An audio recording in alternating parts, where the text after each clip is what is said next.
German फौज के सरबराह general अल्फोनाइस माइस ने GHQ रावलपिंडी का दौरा किया और army chief general Syed Asim Munir से मुलाकात की है। ISPR के मुताबिक जर्मन फौज के सरबराह ने दहशतगर्दी के खिलाफ जंग में पाकिस्तानी फौज की कामयाबियों की तारीफ की है और कहा कि खित्ते में अमन के लिए पाकिस्तान ने जिम्मेदार मुल्क होने का सबूत दिया है। आर्मी चीफ का कहना था कि जर्मन फौज की आला सलाहियतें से इस्तेफादे के मौके मौजूद हैं।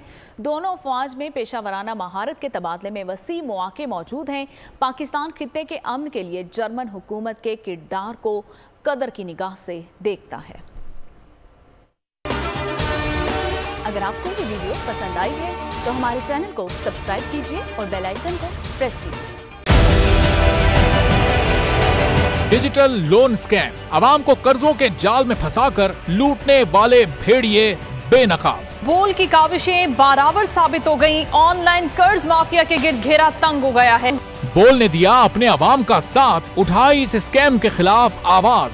बोल की डिजिटल लोन स्कैम के खिलाफ आगाही मुहिम की सबसे बड़ी ट्रांसमिशन 59% आवाम ने देखी अपनी स्क्रीन पर, क्योंकि बोल है पाकिस्तान का नंबर 1 न्यूज चैनल। सब्सक्राइब करें और बेल दबाएं ताकि कोई खबर रह न जाए।